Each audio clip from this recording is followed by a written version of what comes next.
नमस्कार, मैं हूं पंडित अरविंद गौड़। स्वागत करता हूं आपका अपने YouTube चैनल ज्योतिष विद अरविंद गौड़ में।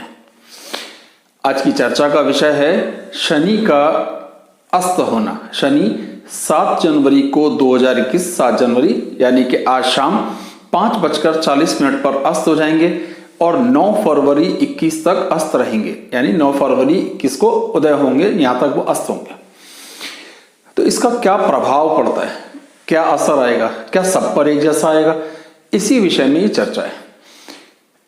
इस विषय को अभी मैं पूरी कोशिश करूंगा कि आपको समझाऊं और आपको बात समझ में भी आए, कोशिश ही होगी। लेकिन और डिटेल में समझने के लिए इससे पिछला एपिसोड जो है वीडियो नंबर 187 उसे जरूर देखें। उसे देखने के बाद जब आप इस वीडियो को देखेंगे तो आपको अधिक ज्ञान प्राप्त होगा, अच्छा लगेगा और आपको मजा आएगा। ओके, तो मेन मुद्दा ये था कि शनि अस्त होता है तो क्या होता है। चलिए एक और बात बताता हूं कि वीडियो के आखिर में मैं उस प्रश्न का उत्तर देने का प्रयास करूंगा जो कमेंट बॉक्स में मुझसे पूछा गया है, और जिससे कि एक ये नया तरीका भी कोशिश की जा रही है कि उन प्रश्नों का उत्तर लिया जाए जो पूछे जाते हैं। तो मैं वीडियो के आखिर में उनसे बताऊंगा। हो ये रहा है कि शनि अस्त होगा तो उसका क्या प्रभाव पड़ेगा। देखिए, बहुत सी चीजें हैं। सबसे पहले हमको बहुत अच्छे से समझना होता है शनि अस्त कब हो जाता है। तो जब भी वो सूर्य से 15 डिग्री कम या ज्यादा, 15 डिग्री पहले और 15 डिग्री आगे तक, यानी सूर्य के मुकाबले उसकी डिग्रियां 15 या उससे कम हो जाएं तो वो अस्त हो जाता है, पहली बात। दूसरी बात यह आती है कि इस अस्त के प्रभाव क्या सब पर एक जैसे होते हैं? नहीं। अगर ग्रह कारक नहीं है, बुरे ग्रहों का स्वामी है, तो उसका अस्त होना कुछ हद तक अच्छा है, बुरा नहीं है, कभी कभी लाभदायक भी होता है। ये एक इंपॉर्टेंट बात है, मैं पूरे डिटेल में इसे समझाने का प्रयास करूंगा। तो वो कौन सी 6 लग्न हैं जिनके लिए ये बुरा प्रभाव नहीं देगा। उन 6 लग्नों का नाम है मेष, कर्क, सिंह, वृश्चिक, धनु और मीन। इनके लिए इसका बुरा प्रभाव ना के बराबर है। सारी बातें डिटेल में अभी बताऊंगा। जिनके लिए ज्यादा तकलीफ होने वाली है वो हैं वृषभ, मिथुन, कन्या, तुला, मकर और कुंभ लग्न। इनके लिए अधिक समस्या आएगी, इनको अधिक कष्ट देखने में आएगा। तो अब एक एक करके सारी लग्नों को ले लेते हैं और इस बात को मैं पूरी कोशिश करूंगा कि आपको मैं समझाता चलूं कि ये देखा कैसे है। ये नहीं कि सिर्फ मैंने बोला और आप मान लें, तो कोशिश होगी। अच्छा, मेष लगन से शुरू करते हैं। अब मेष लगन में शनि कारक नहीं है। कारक क्यों नहीं है उसको समझ लीजिए कि वो केंद्र का स्वामी है, यानी 4, 1, 4, 7, 10 का। लेकिन इसे विशेष रूप से हम लोग क्या ले रहे हैं कि वह 4थे, 7वें और 10वें भाव, पहले भाव को हम लगन ही लेके चलते हैं, वो अलग चीज है। तो केंद्र का स्वामी है तो शुभ हुआ। अशुभ ग्रह होने के कारण उसकी अशुभता थोड़ी घट गई, ये एक लाभ हुआ। लेकिन वो 3, 6, 11 भाव का स्वामी भी है और इस भाव का स्वामी होने के कारण उसकी अशुभता बढ़ गई। इसलिए मेष लगन के लिए शनि कारक नहीं है। अब जो स्टार कारक नहीं है, इसका मतलब ये हुआ कि वो उनके लिए उतनी अधिक समस्या नहीं है। तो इस समय शनि का ये लगभग 1 महीना 2 दिन के लिए या 32 दिनों के लिए, 33 दिनों के लिए जो अस्त होने का प्रभाव है, मेष लगन वालों को लगभग कुछ नहीं आएगा। थोड़ा बहुत उनको आमदनी को लेकर कुछ दिक्कत देखने में आ सकती है, बहुत माइनर लेवल पर, लेकिन ऑन दी होल इनके लिए अच्छा है। अभी मैंने ये बात बताई कि अच्छा क्यों, क्योंकि वो कारक नहीं है, इसलिए बहुत बड़ा फर्क उस पर आता हुआ नहीं दिखाई देगा। अब बात करते हैं कि वृषभ लगन की। अब वृषभ लगन की स्थिति पे ध्यान दीजिए। शनि 9वें घर का स्वामी है, लेकिन वो 9वें घर के साथ भी केंद्र का भी स्वामी है, यानी केंद्र और त्रिकोण का स्वामी है। इसलिए इसे केंद्र त्रिकोण राज्यों कहते हैं। वृषभ लगन के लिए पूरी तरीके से कारक है। तो इसका अस्त होना उन सब भावों पर भी प्रभाव डालेगा, जैसे 9वें भाव पिता, धर्म, सुख, हमारे प्रयास, हमारी कोशिश, हमारा भाग्य, जीवन स्तर, हमारी सरकार में हमारी पहुंच, हमारी मार्केट इमेज, इन सब चीजों पर भी प्रभाव डालेगा। ये हमें भी बात एक और समझनी है। अच्छा, जर्नली शनि क्या करता है, वो मुख्य रूप से किन किन चीजों का कारक है, मैं वो लिस्ट भी आपको बता देता हूं। तो वो लिस्ट है कि वो जीवन का स्वामी है, मृत्यु का स्वामी है, दुख का, दरिद्रता का, अनादर का, बीमारियों का, प्राकृतिक आपदा, रोग, कारावास, नौकरी, तेल खनिज, दास्ता यानी मजबूरी में नौकरी करना, दासत्व भाव, कृषि, विदेशी भाषाओं का, पैरों में दर्द का, मांसपेशियों से संबंधित सारी परेशानियों का, लकवा एक बीमारी है उसका, उदासी का यानी हम नेगेटिविटी में जाएं, हम थका थका सा महसूस करें, उदास हो जाएं मन से, डिप्रेशन और थकावट का, और इतनी सभी चीजों का जब वो अवरोध, किसी भी काम में ब्रेक्स लगना, इन सब चीजों को कंट्रोल करता है। तो अगर वो कारक है तो इन मुद्दों पर भी उसका नेगेटिव इंपैक्ट थोड़ा थोड़ा देखने में आएगा। तो ये चीज आपको समझ आएगी। वृषभ लग्न को वो जीवन स्तर पर भी थोड़ी सी दिक्कत देगा, और भाग्य के साथ, पिता के स्वास्थ्य के साथ, धर्म के साथ, अपने पोते पोतियों के साथ, अपनी एजुकेशन को भी थोड़ा तनाव देखने में आएगा। मिथुन लग्न की बात करते हैं। मिथुन लग्न के लिए वो 3, 6 और 12 यानी जो त्रिक हमारे होते हैं, बुरे घर, उनका स्वामी है, लेकिन वो त्रिकोण का भी स्वामी है, 5वें और 9वें का, इसलिए उसकी शुभता कंपैरेटिवली ज्यादा है अशुभता के।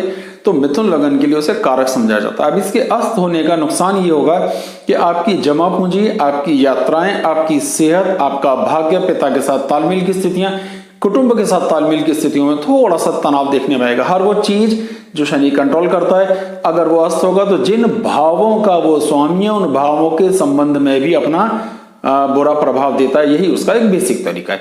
तो क्यों देगा, ये बात मैंने आपको इंपॉर्टेंट तरीके से कोशिश की समझाने की कि मिथुन के लिए वो कारक है, और कारक होकर अस्त होगा तो उन भावों को नुकसान देगा जिन भावों का वो कारक है और जहां पर भी उसका अपना प्रभाव है।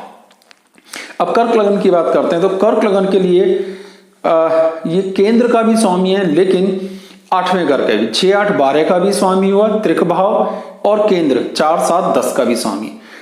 क्योंकि कोई ग्रह अगर केंद्र का स्वामी हो लेकिन त्रिक भाव का भी स्वामी हो जाए तो वो अशुभ प्रभाव देने वाला है। तो कर्क लगन के लिए ये शनि कारक नहीं। तो अब इसके अस्त होने का क्या हुआ कि वैवाहिक जिंदगी में तो थोड़ी बहुत तनाव देखने में आ सकते हैं, छोटा मोटा कुछ तकलीफ वैवाहिक जिंदगी में, जैसे पति या पत्नी जो भी हैं उनके पैरों में दर्द की शिकायत या थोड़ा बहुत अनईजी फील करना, सब बहुत माइनर फीचर्स। लेकिन आपकी सेहत के लिए, आपकी जमा पूंजी के लिए, आपके धन संपदा के लिए आपकी समस्याएं जो पहले से थी वो घटेंगी, बल्कि आप इस शनि के अस्त होने से कुछ आराम महसूस करेंगे। नुकसान तो होगा ही नहीं, कुछ सुकून के दिन ये निकलने चाहिए। सिंह लगन की बात करते हैं। अब सिंह लगन के लिए क्या है कि ये फिर से घोर अकारक है। क्यों? 2 हमारे बुरे भाव हैं, 3, 6, 11 में नहीं आना चाहिए तो ये छठे भाव में, और 6, 8, 12 में नहीं होना चाहिए तो भी ये छठे भाव में। तो 2 बुरे प्रभाव इसमें जुड़ गए, छठा घर, इसीलिए मैक्सिमम बुरा घर या क्रूर घर या नुकसान देने वाला घर समझा जाता है। केंद्र का स्वामी भी है, लेकिन केंद्र का भाव कम हो जाएगा, छठे घर का भाव बढ़ जाएगा। ठीक है, तो हमने क्या सीखा कि सिंह लगन के लिए वो कारक नहीं है। तो इसका अस्त होने का भाव कुछ हद तक थोड़ा सा वैवाहिक जिंदगी में तनाव हो सकता है, ये बहुत माइनर फीचर है, लेकिन शत्रुओं पर, जो शत्रु आप पर हावी हैं, आप पर तनाव बना रहे हैं, आपको अनईजी कर रहे हैं, उनमें राहत आएगी। उनसे जीतना, उनसे नेगोशिएशन, उनसे बातचीत के रास्ते खुलते हुए दिखाई देंगे। हेल्थ में अगर कुछ समस्याएं हैं तो वो इंप्रूव होंगी, मसल्स की कोई दिक्कतें हैं तो वो इंप्रूव होंगी। तो आपको यहाँ कमाल की बात देखिए कि ग्रह अस्त होने के बाद आपको घुमा फिरा के फायदा दे रहा है, और यही बात समझना बड़ा जरूरी है। अब कन्या लगन की बात करते हैं। तो कन्या लगन में ये कारक है। अब क्यों कारक है कि 3, 6, 11 का भी स्वामी है, और आपके 6, 8, 12 का स्वामी भी है। तो बुरा हुआ छठे घर का स्वामी होने के कारण। लेकिन कोई ग्रह इस हिसाब से बुरा हो लेकिन त्रिकोण का भी स्वामी हो, तो त्रिकोण इतने बलवान है देखिए, तो वो शुभ ग्रह हो जाता है। तो कन्या के लिए ये शुभ है, कारक हुआ। अब कारक अस्त हुआ तो क्या हुआ, 5वें घर से हम जो कुछ भी देखते हैं, जो मुख्य चीजें हैं उसमें देखे जाने वाली, उसमें विद्या है, संतान है, सोच समझ है, प्लानिंग्स हैं, विचारशीलता है, इन सब पर थोड़ा नेगेटिव इंपैक्ट आएगा। शत्रु थोड़े हावी होंगे, कर्ज की स्थिति बढ़ेगी, कुछ उदासी बढ़ेगी, कुछ अनईजी फीलिंग्स बढ़ेंगी, बच्चों के हेल्थ, बच्चों के कैरियर, अपनी पढ़ाई, कॉम्पिटिटिव एग्जाम्स की तैयारियां करें तो उसमें दिक्कत, एग्जाम्स की तैयारियां करें तो अनईजी फील करना, ये सारी बातें देखने में आपको आ सकती हैं। तुला लगन की बात करते हैं। तुला लगन के लिए ये केंद्र और त्रिकोण चौथे और पांचवें घर का स्वामी है, शुद्ध रूप से कारक है, जबरदस्त शुभ है। अब क्योंकि इतना अच्छा है और कारक है और राजयोग भी बनाता है तुला लगन वालों के लिए, तो इनके लिए मैक्सिमम खराब रिजल्ट यहां देखने में आ सकता है और आएगा। क्या मैक्सिमम खराब रिजल्ट आएगा? क्योंकि वृषभ और तुला को ये सबसे ज्यादा शुभ होता है और अस्त होने पर उन्हीं को सबसे अधिक नुकसान भी देगा। तो क्या नुकसान देगा? सुखों में कमी आएगी, मकान में वाहन को लेकर के दिक्कतें आएंगी, अपनी पब्लिक इमेज को लेकर दिक्कत आएगी, माताजी के स्वास्थ्य को लेकर के दिक्कत देखने में आ सकती है। संतान का कैरियर, पढ़ाई लिखाई, आपकी एजुकेशन, सही मौके पे सही डिसीजन लेने की सामर्थ्य, ये सभी चीजें थोड़ी नेगेटिव होंगी। तो इनके लिए इसका अस्त होना बुरा है, नुकसान देगा, तकलीफ देगा, मन की बेचैनी बढ़ेगी, उदासी बढ़ेगी, चिड़चिड़ापन बढ़ेगा। वृश्चिक लगन की बात करते हैं। अच्छा, वृश्चिक लगन में क्या स्थिति है? चौथे 4, 7, 10 के हिसाब से केंद्र का स्वामी है, लेकिन 3, 6, 11 का भी स्वामी है। रूल ये कहता है कि जो केंद्र का स्वामी हो लेकिन वो त्रिषडाय का भी स्वामी हो जाए तो वो शुभ फल देने वाला नहीं रहता, यानी वो कारक नहीं गिना जाता। तो वृश्चिक के लिए शनि कारक नहीं है। अब तीसरे घर में जब उनके बैठेगा तो और अस्त होगा तो कुछ हद तक क्या करेगा? एक तो ये फायदा होगा कि आप जो प्रयास कर रहे हैं उनमें लाभ होगा, आपके भाई आपको सहयोग कर सकते हैं, उनका जो सहयोग कम मिल रहा होगा तो सहयोग बढ़ेगा। ठीक है। माता जी का स्वास्थ्य, मन की खुशियां, कुछ काम अटके हुए थे, मकान लेना है, वाहन लेना है, इससे मिलते जुलते कोई भी काम है, कोई यात्रा करने का सोच रहे थे, कहीं जाने का सोच रहे हैं, जो काम अटके हुए थे वो अब बन सकते हैं। क्योंकि अस्त होने के कारण वो जो टांग अड़ा के बैठा हुआ था अब वो नहीं अड़ाएगा और वो एक राहत आपको मिलेगी। यानी जो ऑब्स्टिकल देता है, जो अवरोध उत्पन्न करता है, उस अवरोध को वो यहाँ पे क्लियर करेगा। तो वृश्चिक को इसलिए फायदा होगा क्योंकि वो कारक नहीं है और इस वजह से ये दिक्कतें यहां पर आ रही हैं, उसको कोई फर्क नहीं पड़ रहा। कारक होता तो फर्क पड़ता। ठीक है। धनु लगन की बात करते हैं। धनु लगन के लिए भी ये कारक नहीं। अच्छा, कैसे नहीं है? कि ये दूसरे घर का स्वामी जो मार्केश होता है, दूसरा और 7वां, 3, 6, 11 त्रिषडाय का स्वामी भी है, इसलिए ये पूर्ण रूप से अकारक है, मार्केश है। अब मार्केश का अस्त होना तो लाभ की बात है। आपकी सेहत, आपका व्यक्तित्व, आपकी अनईजी फीलिंग्स, आपके एफर्ट्स इंप्रूव हों, आपके कोशिशों के रिजल्ट जल्दी आएं या ज्यादा आएं, इस तरह के सारे परिणाम आपको देखने में आ सकते हैं। तो सेहत में भी इजाफा होगा, व्यक्तित्व में इजाफा होगा, भाषा की कटुता घटेगी, परिवार से सामंजस्य थोड़ा सा इंप्रूव होगा, भाइयों के साथ भी तालमेल की स्थितियां ठीक रहेंगी। लेकिन जो भाई आपके लिए एक तरह से बुरे हैं, मतलब आपको दिखाते तो मीठा है, वो भी कंट्रोल में आएंगे, यानी उनका भी एक तरह से परत खुल जाएगी उनकी झूठी अच्छाई की। तो कुल मिलाकर धनु वालों के लिए इसका अस्त होना कुछ हद तक शुभ है, फायदेमंद है, नुकसान नहीं। अब बात करते हैं मकर लगन की। मकर में तो लगन का ही स्वामी है और लगन का स्वामी अतीव शुभ ही होता है, चाहे फिर वो और किसी भी घर का स्वामी हो।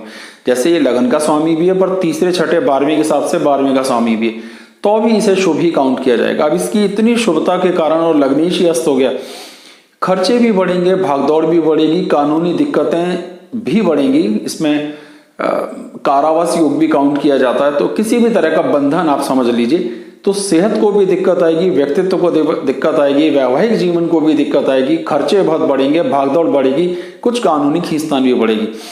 तो शनि का अस्त होने का मकर लगन पर खूब जबरदस्त प्रभाव आएगा। ऐसा नहीं है 1 महीने में कोई बहुत बड़ी आफत नहीं आ जाती है, लेकिन प्रभाव आएगा। अब बात आती है कुंभ लगन की। अब कुंभ लगन के लिए भी लग्नेश है, बेशक 12वीं में बैठा है, लेकिन तो भी लग्नेश ही काउंट किया जाएगा और शुभ ही काउंट किया जाएगा। उस सूरत में भी इनके लिए अच्छा है, कारक है। अब जब कारक है और अस्त हुआ तो फिर वही सेम समस्याएं, खर्चे बढ़ेंगे, भागदौड़ बढ़ेगी, यात्राएं बढ़ेंगी, बंधन बढ़ेंगे, डॉक्टर्स पे भी भागदौड़ थोड़ी बहुत देखने में आ सकती है, बढ़ेगी, और सेहत को लेकर के भी तनाव होगा, वैवाहिक जिंदगी में भी थोड़ा सा तनाव देखने में आएगा। तो कोई भी ऐसा विशेष योग यहाँ पे कुंभ के लिए नहीं है कि राहत आए। और कैसे उसका कारक और अकारक देखना है ये भी मैं बताता हुआ जा रहा हूँ।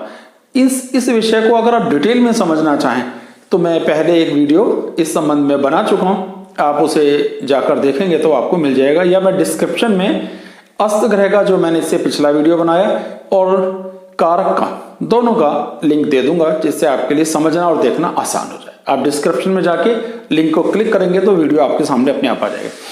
अब बात आती है मीन लगन की, ये हमारे लिए फिलहाल आखिरी लगन आ जाती है। अब मीन लगन वालों में स्थिति यह है कि ये मीन लगन के लिए भी कारक नहीं है। क्यों नहीं है? क्योंकि एक तो ये 3, 6, 11 का स्वामी है इस हिसाब से भी, और 6, 8, 12 का स्वामी इस हिसाब से भी, दोनों सूरतों में वो बुरे प्रभाव में है, अकारक गिना जाता है। तो थोड़े खर्चे घटेंगे, थोड़ी सिरदर्दियां घटेंगी, आपको फायदा होगा। कुछ खींचतान कानूनी चल रही है उसमें राहत होगी। किसी तरह का बंधन या घुटन महसूस कर रहे थे तो इजी फील करोगे। मसल्स की कोई तकलीफ, पैरों में दर्द की शिकायत, कमर में दर्द की शिकायतें अगर है तो वहां पे भी राहत थोड़ी सी देखने में आएगी। थोड़ा सा आमदनी प्रभावित हो सकती है, पर ये बड़ा माइनर फीचर है, बहुत ज्यादा नहीं, पर हल्का फुल्का देखने में ऐसा आ सकता है। अब जब सारी लग्नों की बात हो गई तो मैं स्पेशली यहां पर राशि की भी चर्चा कर देता हूं। वो इसलिए करना जरूरी है। देखिए, जैसे धनु राशि है, मकर राशि है और आपके कुंभ राशि है, इन 3 राशियों पर 7.5 शनि चल रहा है। तो शनि के अस्त होने का भी मोटे तौर पर इन तीनों राशियों को लाभ होगा, क्योंकि इतने समय 7.5 का प्रभाव उन पर नहीं रहेगा। सेम बात मिथुन और तुला के लिए भी रहेगी। चंद्र राशियों की बात में कर रहा हूं, क्योंकि उन पर ढैया शनि का जो कुप्रभाव है वो कम से कम देखने में आएगा। तो ये राशि के हिसाब से, क्योंकि स्पेशली यहाँ पे 7.5 वाले और ढैया का योग बनाता है, तो ये चर्चा मैंने कर दी। तो जिन पर भी ढैया चल रहा है, जिन पे भी 7.5 चल रही है, उनको भी इस दौरान जब तक शनि अस्त होगा तो लाभ होगा। प्रश्न आता है कि हम क्या करें। देखिए, गोचर के लिए तो बहुत ज्यादा कुछ करने की जरूरत नहीं है, हम शनि के मंत्र जाप कर सकते हैं, इतना भी काफी है। लेकिन जिनकी परमानेंट कुंडली में, और मैंने हर एक लगन में चर्चा कर दी, अगर अस्त है तो मेष, कर्क, सिंह, वृश्चिक, धनु और मीन वाले स्टोन नहीं पहने, जैसे याद रखिएगा। लेकिन किन्हीं की लग्न अगर वृषभ, मिथुन, कन्या, तुला, मकर और कुंभ है तो वो नीलम धारण कर सकते हैं, अगर उनकी परमानेंट कुंडली में शनि अस्त है तो। ये 2 उपाय ठीक है। मंत्र जाप सभी कर सकते हैं, उसमें कोई आपत्ति नहीं है। पूजा पाठ कभी भी मना नहीं होता हर तरह से, लेकिन स्टोन तब पहनना है जब उसकी आवश्यकता है, जब जरूरत है, जब वो आपके लिए सूट करे। जबरदस्ती रत्न नहीं पहनना है। अब हम ले लेते हैं एक सवाल है धाराशाह जी, एक सज्जन हैं जिन्होंने सवाल पूछा। सवाल आपके स्क्रीन पर भी है, और मोटे तौर पर उन्होंने कहा कि कर्क लगन की कुंडली है और मंगल और बुध क्रमशः 10 डिग्री और 11 डिग्री के 9वें भाव में और शनि 8वें भाव में अस्त है, तो इसका क्या प्रभाव होगा। अब देखिए, कर्क लगन के लिए अगर हम मंगल को देखते हैं तो जो कर्क लगन में मंगल है वो प्योर कारक है, जबरदस्त। कैसे? 5वें और 10वें भाव का स्वामी है, केंद्र और त्रिकोण। तो उसका अस्त होना बुरा है। इसलिए बुरा है कि वो संतान को, ज्ञान को, बुद्धि को, सोच समझ को, डाइजेशन को, 10वें भाव से जीवन स्तर को, लाभ को, राज्य को, राज्य सरकार को, पिता की शक्तियों के हिसाब से भी बुरा प्रभाव करेगा। तो मंगल का अस्त होना बुरा भाव देगा, बुरा प्रभाव देगा। शाह जी सुन रहे हैं ना? आराम से समझिए अपनी बात को। अब बुध की बात करते हैं, तो यहां पर बुध अकारक ग्रह है, 12वें घर का भी स्वामी है और तीसरे घर का भी स्वामी, यानी 3, 6, 11 में भी आएगा और 6, 8, 12 में भी आएगा। तो ये प्योर अकारक है। तो बुध का कुछ हद तक अस्त होना ठीक है। जनरली बुध को अस्त काउंट नहीं किया जाता, उसके ज्यादा कोई प्रभाव आते नहीं है। लेकिन आपने सवाल पूछा है तो मैंने कारक के हिसाब से भी आपको ये बात बता दी। अब बात आती है शनि की। कर्क लगन के लिए शनि अकारक है, कारक नहीं है, तो इसलिए कुछ हद तक शनि का अस्त होना भी इनकी उम्र, इनकी सेहत, इनके व्यक्तित्व, इनके धन को जमा करने की सामर्थ्य, इनकी लंबी यात्राएं, विदेश यात्राएं और जीवन का आनंद लेने के हिसाब से अच्छा माना जाना चाहिए। तो आपके जो एक ही सवाल में 3 सवाल 3 ग्रहों की चर्चा पूछी, मैंने पूरी कोशिश की कि उसका आंसर आपको दो, और मुझे उम्मीद है कि आपके बात क्लियर भी हो गई होगी। तो आपको कैसा लगा ये एपिसोड? इसके संबंध में अगर आप कोई और बात पूछना चाहें तो कमेंट बॉक्स में जाइए, 1 या 2 प्रश्नों के उत्तर अगले एपिसोड में उसका आंसर देने का प्रयास किया जाएगा, जिससे कि बात स्पष्ट हो। अगर आप हमसे संपर्क करना चाहें, कुछ पूछना चाहें तो व्हाट्सअप कर सकते हैं। व्हाट्सअप नंबर आपको स्क्रीन पर दिख रहा है, तो आप व्हाट्सअप कीजिए। आगे का जो भी प्रोसीजर है फीस लेने का या क्या तरीका रहेगा वो आपको तुरंत सूचित किया जाएगा। बहुत बहुत धन्यवाद। नमस्कार।